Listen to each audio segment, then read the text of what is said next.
MS Bulgaria tragedy. On July 10, 2011, the MS Bulgaria left the port of Bulgar, Russia, on the Kuibyshev Reservoir. The river cruise ship was 262 feet long and carried 201 passengers and crew. Most were Russian tourists on a two-day cruise. They were families with children, elderly couples, and groups of friends. The Bulgaria was 55 years old. The weather that morning looked threatening. Dark clouds gathered. The wind picked up, but the captain decided to continue. River cruises are rarely canceled for weather. Passengers settled into their activities. Children played on deck. Adults sat in the dining area drinking tea. The ship sailed through calm waters initially, but in the early afternoon, the weather worsened. Strong winds created waves on the reservoir. The Bulgaria began rocking. At 1:58 p.m., the ship suddenly listed to starboard. The list increased rapidly. Within seconds, the ship was tilting at 30 degrees. Tables and chairs slid across the floor. People fell and tumbled toward the starboard side. Water poured in through open portholes on the lower decks. The ship had been listing slightly to starboard all morning due to poor weight distribution. When strong winds hit, they pushed the ship over further. The ship tilted more. The elderly struggled to move on the steep angle. Some couldn't move at all. The captain tried turning the ship, but there wasn't enough time.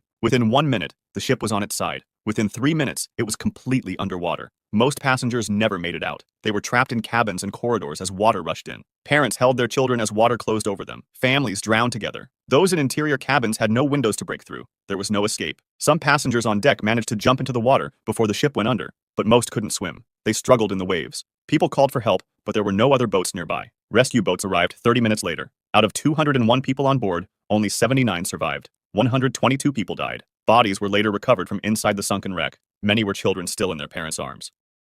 The Dongfang Incident. On June 1, 2015, the MV Dongfang Jixing sailed up the Yangtze River in China. The cruise ship was 251 feet long and carried 454 people. Most were elderly Chinese tourists on a multi-day river tour. They were retirees enjoying a vacation. The weather forecast warned of severe thunderstorms, but the captain continued sailing. By evening, the storm intensified. Heavy rain fell. Wind speeds increased. Passengers stayed inside their cabins. Some played cards in the dining room. Others went to bed early. Around 9 p.m., the ship was near Jianli County in Hubei province. The storm reached its peak. Rain pounded the decks. The wind howled. Lightning flashed across the sky. The storm was much worse than predicted. At 9:28 p.m., a downburst struck the ship. This one hit with winds exceeding 80 miles per hour. The wind hit the ship's side like a wall. The Dongfang Jixing rolled immediately. Passengers were thrown across their cabins. Furniture crashed. The lights went out. Everything happened in seconds. The ship kept rolling. Within seconds, it was upside down. The entire vessel capsized in less than 1 minute. But passengers had no time to react. No time to grab life jackets. No time to reach the exits.